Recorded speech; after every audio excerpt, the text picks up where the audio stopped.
ciertas cosas o cuando enfrenta ciertas situaciones. Alguien le preguntó a una señora, ¿qué hace usted cuando se encuentra en un basurero emocional? Y ella contestó, pues para olvidarme del asunto, voy y me compro un sombrero. Su esposo, al escuchar decir eso, hizo el siguiente comentario. Ahora me explico por qué tus sombreros son tan raros. Hay ocasiones en que nos desanimamos cuando no estamos felices acerca de algo o de alguien. O cuando perdemos el trabajo o tenemos un accidente de tránsito. O cuando alguien nos dice algo negativo sobre nosotros. Pero no me refiero a esto. Hablo de la depresión, ese profundo sentimiento de desesperación que a veces puede convertirse en algo terrible y horrible. Es un asunto que envía gente a los hospitales o causa que las personas simplemente desaparezcan de su círculo social. En ocasiones, cuando nos sentimos mal, es como si estuviéramos en una tormenta. Llega y se va. Pero la depresión es como una neblina que está constantemente presente, bloqueando el sol que trata de llegar a nuestras vidas. Y quiero que piense conmigo primero en lo que voy a llamar el serio problema de la depresión. Ahora sí, veamos el Salmo 42:5. ¿Por qué te abates, oh alma mía, y te turbas dentro de mí? El rey David escribió estas palabras. Y él estaba deprimido, y estaba hablando consigo mismo. Hago un breve paréntesis aquí para informarle que el Instituto Nacional de Salud Mental reportó que la depresión es, tristemente, un negocio de más de $1 billón anuales. O sea, lo que la gente gasta para ser tratada de depresión. Y en lo que yo investigué para preparar este mensaje, descubrí que hay millones de norteamericanos que sufren de depresión, y supongo que esa es una lamentable realidad en todos los países del mundo. ¿Sabe usted que es muy difícil animar a una persona que sufre de depresión? Tal pareciera que nada le hace sentir mejor. Por eso digo que la depresión es un problema serio, y quiero compartir con usted una lista que encontré que describe lo que es la depresión. Esta lista le revelará si usted o un miembro de su familia o algún amigo sufre los efectos de la depresión. La depresión es un sentimiento de pasividad y apatía, un continuo estado de tristeza, una actitud de que nada está bien, o peor aún, nada vale la pena. Es un constante estado de desesperanza, un sentimiento de que a nadie le importo, o nadie me entiende, nadie me acepta. Es vivir en un constante estado de preocupación y de ansiedad. Eso es depresión. ¿Quiere saber si usted está deprimido? Aquí está la lista para que se haga una honesta evaluación. ¿Ha perdido toda iniciativa? Tal vez súbita o lentamente usted siente que quiere tirar la toalla. Siente repentinos deseos de llorar sin causa aparente. Se despierta de pronto por la noche y ya no puede volver a dormir. Se despierta por la mañana sintiéndose fatigado. Siente dolores no bien definidos en todo su cuerpo. Se encuentra a veces pensando en su propia muerte o con pensamientos suicidas. ¿Alguna vez suspira incesantemente o como si algo pesado le oprimiera el pecho? ¿Ha llegado al punto de no confiar en su propio juicio y le es un verdadero problema el tomar alguna decisión? Se vuelve a veces irritable y choca o pelea fuertemente con otros sin ninguna razón aparente. Está consciente de que nada, absolutamente nada le entusiasma. Permítame aclarar que esa no es mi lista. Pero estoy seguro que es la lista de alguien. Amigo, Esa es la depresión de alguien que está deprimido o deprimida. Y a lo mejor alguno de quienes me escucha dirá, pastor, ese mensaje no es para mí porque yo no estoy deprimido. Felicitaciones. Pero sabe, alguien que usted conoce lo está. Y usted puede ayudar a ese alguien. ¿Está seguro o segura que usted no necesita ayuda en esta área? ¿Cómo puede levantarse cuando está caído? La depresión es una enfermedad mortal que manda a mucha gente a los hospitales y a otros a la tumba. Es la tercera causa de mortalidad en ciertas categorías y edades. Aquellos que hemos estado en el ministerio el tiempo suficiente, sabemos cuando vamos a una tumba a enterrar a un cónyuge, que no pasará mucho tiempo sin que tengamos que enterrar al otro. Y si usted me dice, oh, eso pasa con los incrédulos porque no saben lo que nosotros sabemos. Permítame decirle algo. Los hijos de Dios no son inmunes a la depresión. Moisés, ese gran líder del pueblo de Dios, experimentó tal estado de depresión que le pidió a Dios que lo matara. Jonás, poderoso profeta de Dios, también le pidió a Dios que le quitara la vida. Y Elías, sentado bajo la sombra del árbol, deseaba más bien estar muerto. El apóstol Pablo habla de sí mismo y su estado de depresión o de desesperación por estar vivo. Y Juan el Bautista estuvo en un calabozo. No una mazmorra literal, sino en un calabozo de desesperación. Juan el Bautista, el heraldo del Señor Jesucristo, llegó a dudar si Jesús era el Mesías. Y en las páginas de la historia encontramos que grandes hombres sufrieron depresión. Quienes predicamos la palabra de Dios, pensamos que Carlos Spurgeon fue uno de los más grandes predicadores que han existido. Pero este gran hombre lleno de viveza y calor humano tuvo períodos de depresión. Y en el área de la política, Winston Churchill fue el gran estadista que tuvo que dirigir Inglaterra durante la Segunda Guerra Mundial.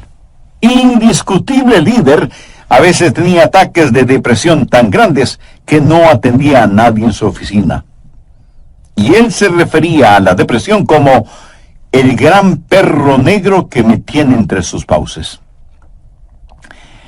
Cuando el rey David en el Salmo 42:5 dice, ¿por qué te abates, oh alma mía, y te turbas dentro de mí? Exteriormente, cuando esto sucedió, él tenía la razón de estar deprimido. Perdió a su hijo Absalón, a quien amaba profundamente, a pesar de que Absalón se sublevó contra su padre, lo traicionó, trató de arrebatarle el reino, y David tuvo que huir para salvar su propia vida. Luego Absalón muere trágicamente. En 2 Samuel 18:33 leemos, entonces el rey se turbó y subió a la sala de la puerta y lloró, y yendo decía así, hijo mío, Absalón, ¿quién me diera que muriera yo en lugar de ti? Absalón, hijo mío, hijo mío. David huyó para salvar la vida. Él debía ser el rey. Pero perdió su fortuna, perdió su hogar, perdió su poder, perdió todo respaldo financiero. Y como si todo esto fuera poco, David pecó contra Dios. Cometió un horrible, terrible pecado que le costó la vida a su tierno hijo. Y luego su hija fue violada por su propio hermano y tuvo una esposa que fue asaltada sexualmente. Y ahora su hijo rebelde, Absalón, había encontrado la muerte en forma trágica. La nación sobre la cual David se suponía que era rey estaba en turbulencia. Así que exteriormente David tenía toda la razón para estar deprimido. Las cosas no podían estar peor que lo que estaban. ¿Por qué te abates, oh alma mía, y te turbas dentro de mí? Este salmo es un caso clínico de depresión. En primer lugar, David tuvo lo que yo llamo sequedad espiritual. Miremos, por favor, los primeros 2 versos de este Salmo 42. Como el ciervo brama por las corrientes de las aguas, Así clama por ti, oh Dios, el alma mía. Mi alma tiene sed de Dios, del Dios vivo.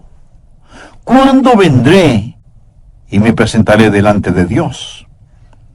David está sediento de Dios, pero siente como que si Dios estuviera lejano. David se siente como un ciervo rodeado por una jauría de perros de caza. Siente su sequedad espiritual, siente el temblar de su alma y piensa que a lo mejor Dios ya se olvidó de él. Mire lo que dice en el verso 9. Diré a Dios, roca mía, ¿por qué te has olvidado de mí? David está sediento de Dios, pero Dios parece que estuviera a años luz de distancia. ¿Dónde estás tú, Dios?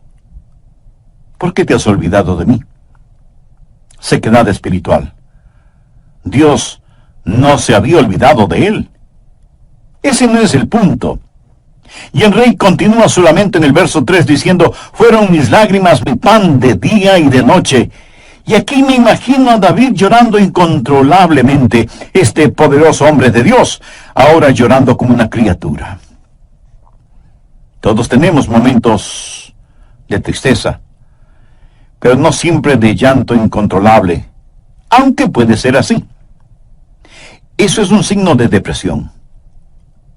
No es como una lluvia de verano que cae y desaparece rápidamente, sino que es más bien como una neblina continua durante el día nublado. David siente vergüenza y se siente derrotado.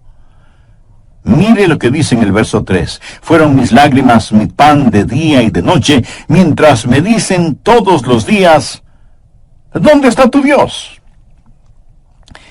Él sabe que sus enemigos están burlándose de él y está avergonzado. Se siente como un indigno testigo de Dios, y por supuesto que lo fue.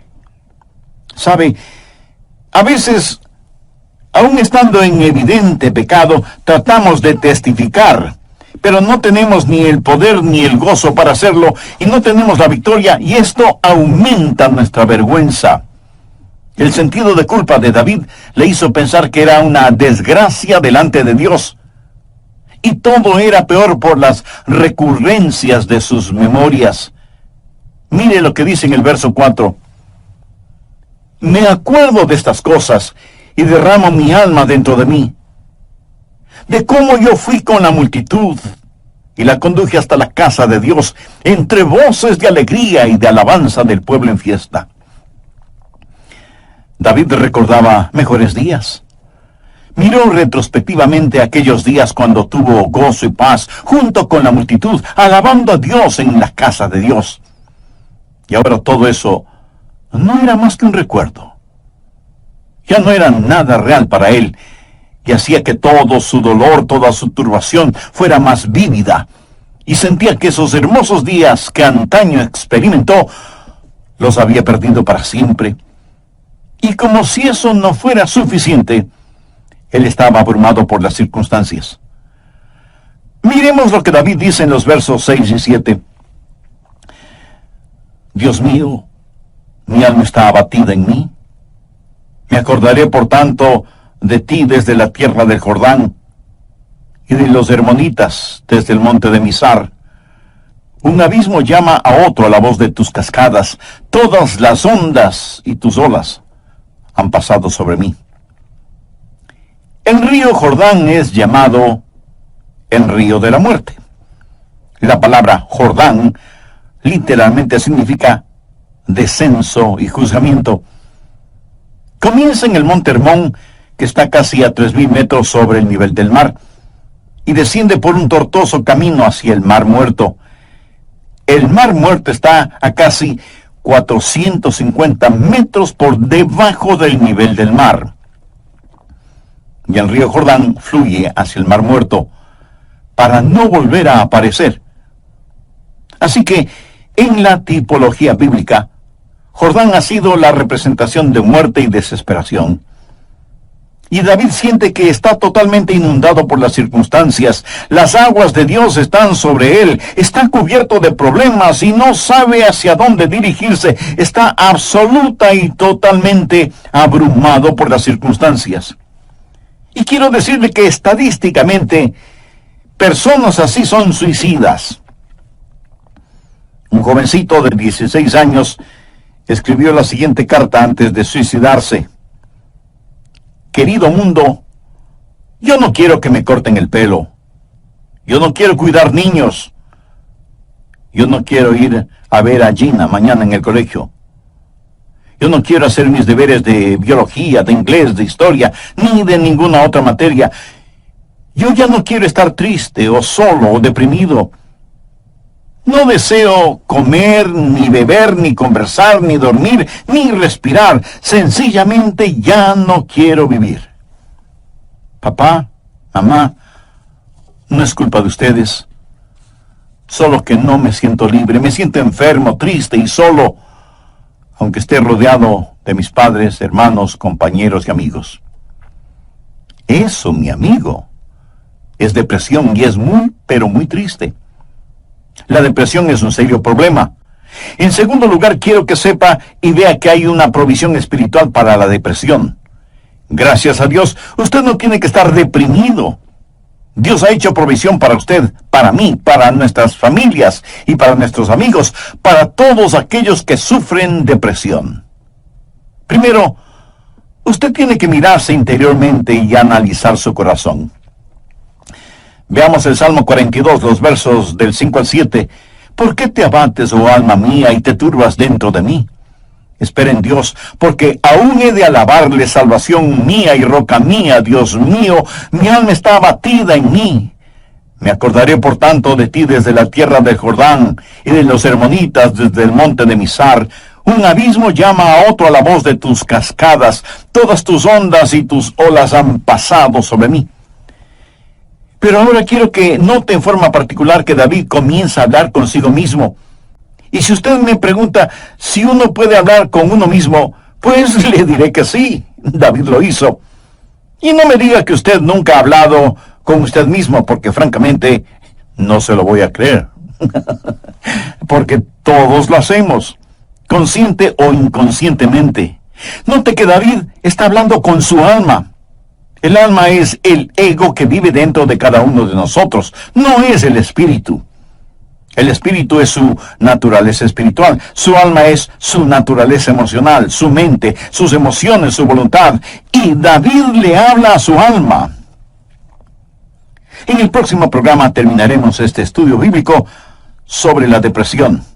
Y espero que esto no lo deprima ahora. Antes de finalizar y sabiendo que la depresión no hace acepción de personas y la sufren santos y pecadores, permítame preguntarle en forma personal, ¿ha depositado su fe en el Señor Jesucristo? ¿A quién recurre cuando está deprimido? Recuerde que la causa de la depresión puede ser externa, pero la solución es interna, íntima, personal. Si usted aún no tiene a Jesús en su corazón, puede hacerlo este mismo momento. Ore con sus propias palabras de la siguiente manera.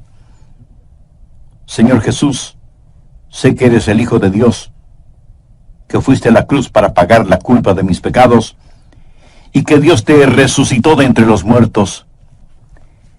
Este mismo momento te acepto en mi corazón como mi Salvador y mi Señor, y te ruego que tomes el control total de mi vida. Gracias por perdonarme. Gracias por darme nueva vida. Y ayúdame a vivir de tal manera para que pueda traer honra y gloria a tu nombre. Voy a comenzar este programa haciendo un resumen de lo que estudiamos en el programa anterior. Entre otras cosas dije que hay ocasiones en que nos desanimamos cuando no estamos felices acerca de alguien o de algo. O cuando perdemos el trabajo, o tenemos un accidente de tránsito, o cuando alguien dice algo negativo sobre nosotros. Pero no me refiero a esto. Hablo de la depresión. Ese profundo sentimiento de desesperación que a veces puede convertirse en algo terrible y horrible. La depresión es un sentimiento de pasividad y apatía, un continuo estado de tristeza, una actitud de que nada está bien, o peor aún, nada vale la pena.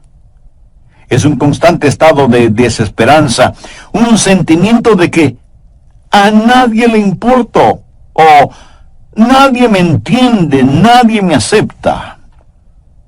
Es vivir en un constante estado de preocupación y de ansiedad. Eso es depresión. ¿Quiere usted saber si está deprimido? Aquí está la lista para que se haga una honesta evaluación. Ha perdido toda iniciativa. Tal vez súbita o lentamente usted siente que quiere tirar la toalla.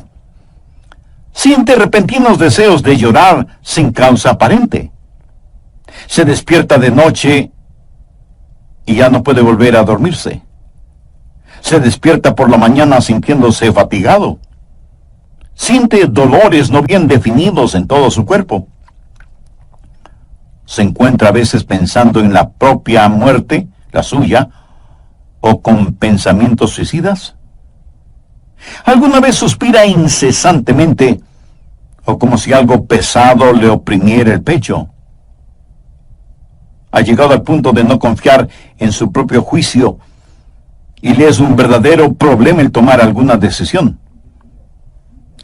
Se vuelve a veces irritable y choca o pelea fuertemente con otros sin ninguna razón aparente. Está consciente de que nada, absolutamente nada le entusiasma. Y si usted me dice, eso pasa con los incrédulos porque no saben lo que nosotros sabemos. Permítame decirle algo, los hijos de Dios no son inmunes a la depresión. Moisés, ese gran líder del pueblo de Dios, experimentó tal estado de depresión que él le pidió a Dios que lo matara. Jonás, poderoso profeta de Dios, también le pidió a Dios que le quitara la vida. Y Elías, sentado bajo la sombra de un árbol, deseaba más bien estar muerto. El apóstol Pablo habla de sí mismo y su estado de depresión o de desesperación por estar vivo. Y Juan el Bautista estuvo en un calabozo, no una mazmorra literal, sino en un calabozo de desesperación. Juan el Bautista, el heraldo del Señor Jesucristo, llegó a dudar si Jesús era el Mesías. Y en las páginas de la historia encontramos que grandes hombres sufrieron depresión. Quienes predicamos la palabra de Dios, pensamos que Carlos Spurgeon fue uno de los más grandes predicadores que ha existido. Pero este gran hombre lleno de viveza y de calor humano tuvo períodos de depresión. Y en el área de la política, Winston Churchill fue el gran estadista que tuvo que dirigir Inglaterra durante la Segunda Guerra Mundial. Indiscutible líder. A veces tenía ataques de depresión tan grandes que no atendía a nadie en su oficina. Y él se refería a la depresión como el gran perro negro que me tiene entre sus fauces. La nación sobre la cual David se suponía que era rey estaba en turbulencia. Así que exteriormente David tenía toda la razón para estar deprimido. Las cosas no podían estar peor de lo que estaban. ¿Por qué te abates, oh alma mía, y te turbas dentro de mí? Este salmo es un caso clínico de depresión. En primer lugar, David tuvo lo que yo llamo sequedad espiritual. Miremos, por favor, los primeros 2 versos de este Salmo 42. Como el ciervo brama por las corrientes de las aguas, así clama por ti, oh Dios, el alma mía. Mi alma tiene sed de Dios, del Dios vivo. ¿Cuándo vendré y me presentaré delante de Dios? David está sediento de Dios, pero siente como que si Dios estuviera lejano. David se siente como un ciervo rodeado por una jauría de perros de caza, siente su sequedad espiritual, siente el temblar de su alma y piensa que a lo mejor Dios ya se ha olvidado de él. Mire lo que dice en el verso 9, diré a Dios, roca mía, ¿por qué te has olvidado de mí? David está sediento de Dios, pero Dios parece que estuviera a años luz de distancia. ¿Dónde estás tú, oh Dios? ¿Por qué te has olvidado de mí? Sequedad espiritual. Dios no se había olvidado de él. Pero ese no es el punto. El rey continúa su lamento en el verso 3 diciendo: fueron mis lágrimas, mi pan de día y de noche. Y aquí me imagino a David llorando incontrolablemente, este poderoso hombre de Dios ahora llorando como una criatura. Todos tenemos nuestros momentos de tristeza, pero no siempre de llanto incontrolable, aunque puede ser así. Eso es un signo de depresión. No es como una lluvia de verano que cae y desaparece rápidamente, sino que es más bien como una neblina continua durante un día nublado. David siente vergüenza y se siente derrotado. Mire lo que dice en el verso 3. Fueron mis lágrimas mi pan de día y de noche, mientras me dicen todos los días: ¿dónde está tu Dios? ¿Sabía que dentro de usted hay alguien que constantemente le está hablando? Es la vieja naturaleza, su alma no redimida ni santificada. Y su alma le habla y le dice: tienes razón de sentir pena por ti mismo. Nunca lo lograrás. No tienes lo que se requiere. Este es el final. La vida no vale la pena vivirla. Y David responde a su alma y le dice: ¿por qué te abates, oh alma mía? Y este es el momento en que usted toma control, sostiene firmemente a su alma frente a usted, le mira directamente a los ojos y le habla. Eso es lo que David hizo cuando le dijo: alma, ¿por qué te sientes así? Usted tiene que mirarse íntimamente, interiormente, y analizar su corazón. ¿Por qué está deprimido? Yo no estoy diciendo que no tiene razón para estar deprimido. Tal vez alguna persona amada ha fallecido, su cónyuge, un hijo o una hija, un entrañable amigo. Si eso es verdad, entréguele su dolor a Dios, comparta su pena con quienes le aman, y tenga en cuenta que a pesar de cómo se sienta, la vida no ha terminado para usted. Tal vez tiene el corazón destrozado. Alguien a quien amaba profundamente le ha engañado. Tal vez un esposo ha abandonado a su esposa por otra mujer, o a lo mejor una esposa ha dejado a su esposo por otro hombre. Tal vez esté enfrentando el dolor de un noviazgo roto súbita y amargamente. O pudiera ser que los padres no hacen sentir bienvenidos a sus hijos que se fueron del hogar como las ovejas negras de la familia. Si usted está viviendo estas u otras amargas experiencias, escúcheme. Rehúse el estar rumiando estas cosas una y otra vez. Eso no es bueno. Analice las cosas. Si alguien le ha destrozado el corazón, vea qué es lo que ha aprendido de esa experiencia y comience a buscar y tener nuevas amistades. Tal vez usted ha pecado y está siendo perseguido constantemente por el fantasma de su culpa. ¿Qué debe hacer? Confiese su pecado a Dios. Y si tiene que pedir perdón a alguien, hágalo. Si tiene que restituir algo a alguien, hágalo sin demora de tiempo. Mientras más se demore en hacerlo, más difícil le será el realizarlo.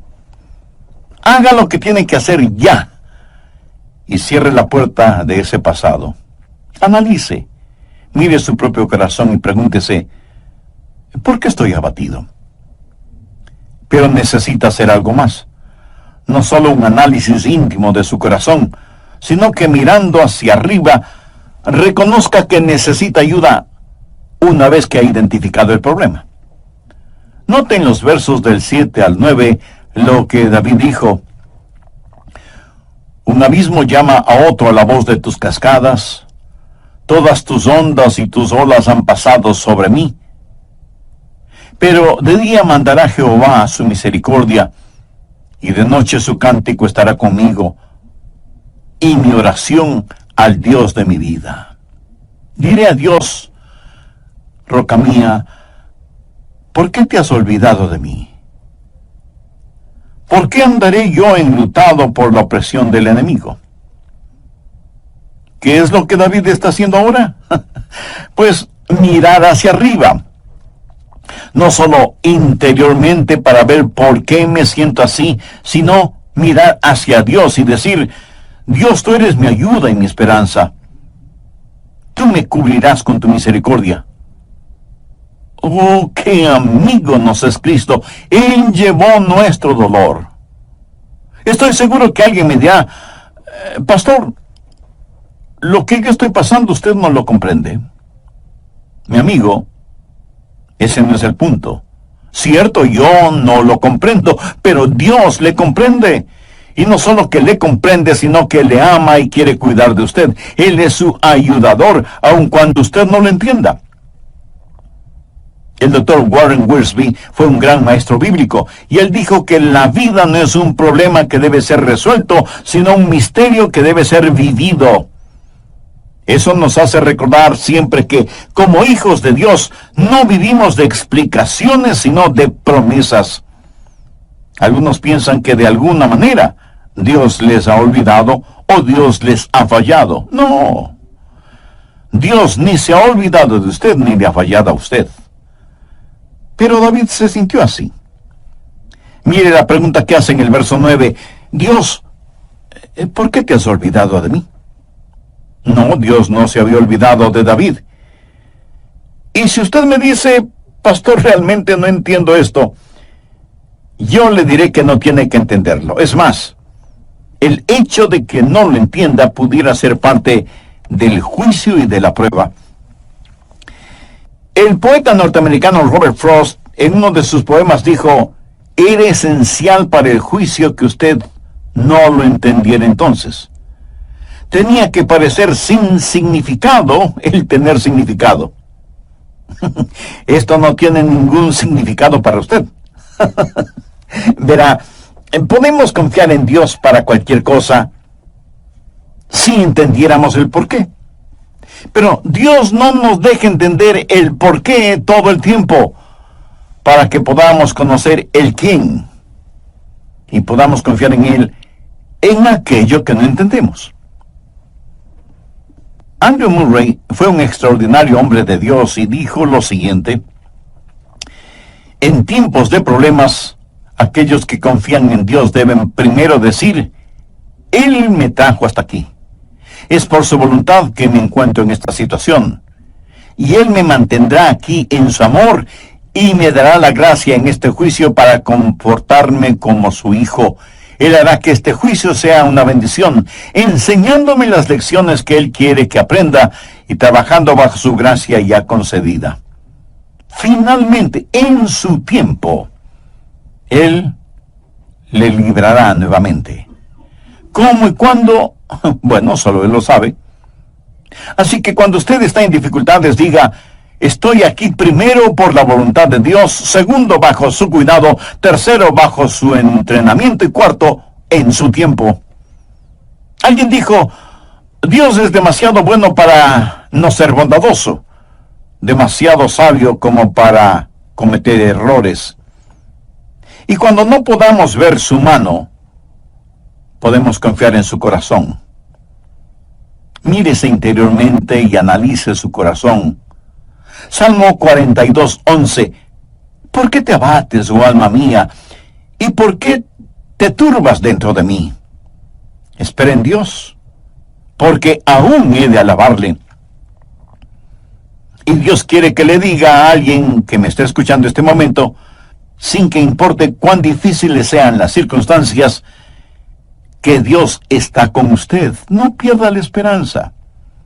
Dios tiene un futuro lleno de esperanza para usted. David le habló a su alma y le dijo, espera en Dios. Ahora, esperar no significa un deseo vano, significa una seguridad definitiva basada en la anticipación. Hay solo dos lugares en donde toda esperanza es imposible. El uno es el cielo, porque ya no necesitamos ninguna esperanza, todo será realizado. El otro lugar es el infierno. Si usted muere sin ser salvo, se irá al infierno y quedará fuera de toda esperanza. Pero la esperanza siempre es posible. Mi amigo, lo que encontramos en Jeremías 29:11 es para usted ahora mismo. Escuche lo que dice ese versículo. Porque yo sé los pensamientos que tengo acerca de vosotros, dice Jehová, pensamientos de paz y no de mal, para daros el fin que esperáis. O sea, un futuro y una esperanza. No permita que Satanás apague la vela de la esperanza. Usted necesita mirarse interiormente y analizar su corazón. Necesita mirar hacia Dios y saber que habrá ayuda. Necesita mirar al frente y darse cuenta que hay esperanza. Dios transformará su calvario en una Pascua y convertirá cada una de sus lágrimas en perlas. Dios pondrá un hermoso arco iris de su gracia sobre sus pesares. Espera en Dios. Él va a llenar las más profundas necesidades de su corazón. Y Dios nunca estará satisfecho hasta que el más grande deseo suyo sea Él mismo. Hemos hablado del serio problema que es la depresión y de la esperanza que hay para usted. ¿Cuál es la promesa segura contra la depresión? ¿Por qué te abates, oh alma mía? ¿Y por qué te turbas dentro de mí? Espera en Dios, porque aún he de alabarle. Si usted está caído espiritual y emocionalmente, puede levantarse. Y si hoy se siente deprimido, recuerde que Dios le ama. Ni una hoja cae al suelo sin que Él lo sepa. Sé que a veces abrazamos a las personas, les damos unas palmaditas en la espalda y les decimos que las cosas van a mejorar. Pero, mi amiga, mi amigo, escúcheme. Aparte de Jesús, no hay una verdadera esperanza para el mundo. Anoche, mientras meditaba en este mensaje que estoy compartiendo con usted, dije, Señor, no quiero hablar sobre la depresión. Quiero hablar más bien sobre algo feliz o algo realmente animador. Y el Señor me dijo, Adrián, hay alguien que necesita escuchar ese mensaje. Hay muchas personas sufriendo de depresión. Debes entregar ese mensaje. Así que, de Dios a usted, déjeme decirle algo. Si usted está caído, puede levantarse. Dios tiene una manera para usted. Y no es psicología popular barata, ni una palmadita en la espalda diciéndole las cosas van a mejorar. Espere en Dios, Él le ayudará hasta el final. Tenga la absoluta confianza que usted está protegido y abrazado por los eternos y poderosos brazos de Dios. Si es que usted es un hijo de Dios, por haber recibido a Jesús en su vida. Si usted no tiene la seguridad de su salvación, ¿por qué no recibir al Señor Jesucristo como su Salvador y Señor ahora mismo? Si con fe y sinceridad se lo pide, Él le salvará instantáneamente y le guardará continuamente. Él nunca